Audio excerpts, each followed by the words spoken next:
ধানের শীষ বাংলাদেশ জাতীয়তাবাদী দল বিএনপির নির্বাচনী প্রতীক। এটা এখন সবাই জানে, কিন্তু অনেকেই যা জানে না তা হচ্ছে বিএনপির এই ধানের শীষ প্রতীক একসময় বিএনপির ছিল না।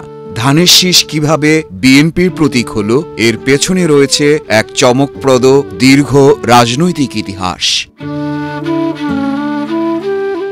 পদ্মা সেতু, মেট্রো রেল এবং এলিভেটেড এক্সপ্রেসওয়ে নির্মাণের গর্বিত অংশীদার বসুন্ধরা সিমেন্ট। পাকিস্তান প্রতিষ্ঠার পর মাওলানা ভাসানী আওয়ামী মুসলিম লীগ ত্যাগ করে গঠন করেন ন্যাশনাল আওয়ামী পার্টি, সংক্ষেপে ন্যাপ। তখন এই ন্যাপ ভাসানীর নির্বাচনী প্রতীক হিসেবে বেছে নেওয়া হয় ধানের শীষ।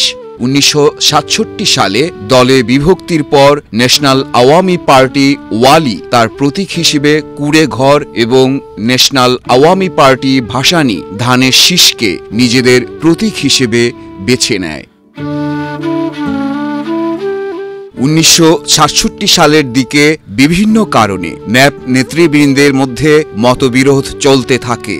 1967 সালের 30 নভেম্বর রংপুরে অনুষ্ঠিত কাউন্সিল অধিবেশনের পর দেশীয় ও আন্তর্জাতিক রাজনীতির প্রশ্নে ন্যাপ চীনপন্থী ও মস্কোপন্থী এই দুই শিবিরে বিভক্ত হয়ে পড়ে। চীনপন্থী ন্যাপের সভাপতি হন মাওলানা ভাসানী এবং মস্কোপন্থী ন্যাপের সভাপতি হন সীমান্ত প্রদেশের খান আব্দুল ওয়ালি খান। পূর্ব পাকিস্তান ওয়ালি ন্যাপের সভাপতি ছিলেন অধ্যাপক মুজাফফর আহমদ। এই অংশ মুজাফফর ন্যাপ বা কুড়ে ঘর ন্যাপ নামেও পরিচিত হয়। স্বাধীনতার পর 1973 সালের প্রথম জাতীয় সংসদ নির্বাচনে ন্যাপ ভাসানী আবারও অংশ নেয় ধানের শীষ প্রতীকে। এর 7 বছর পর 1978 সালের 1 সেপ্টেম্বর রাষ্ট্রপতি জিয়াউর রহমান প্রতিষ্ঠা করেন বাংলাদেশ জাতীয়তাবাদী দল বিএনপি। তখন ভাসানীর ন্যাপের বড় একটি অংশ জাদু মিয়া তথা মশিউর রহমান জাদুর নেতৃত্বে বিএনপিতে যোগ দেন।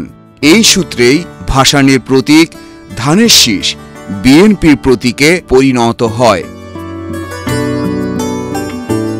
1979 সালের 18 ফেব্রুয়ারি বাংলাদেশের দ্বিতীয় জাতীয় সংসদ নির্বাচনে প্রথমবার বিএনপি এই প্রতীক নিয়ে ভোটে অংশ নেয়, কারণ তখন ধানের শীষ প্রতীক সাধারণ মানুষের কাছে ছিল পরিচিত। ধান মানে কৃষক, পরিশ্রম, জীবন, সমৃদ্ধি। বাংলার গ্রামীণ আবেগের সঙ্গে গভীরভাবে মিশে আছে এই প্রতীক। ধানের শীষ প্রতীক নিয়ে সেই নির্বাচনে বাংলাদেশ জাতীয়তাবাদী দল বিএনপি জয়লাভ করে। তারা জাতীয় সংসদের 300টি আসনের মধ্যে 260টি আসন লাভ করে। সেই থেকে ধানের শীষ বিএনপির নির্বাচনী প্রতীক হিসেবে প্রতিষ্ঠিত হয়ে যায়। মাহফুজ জুয়েল, বাংলাদেশ প্রতিদিন।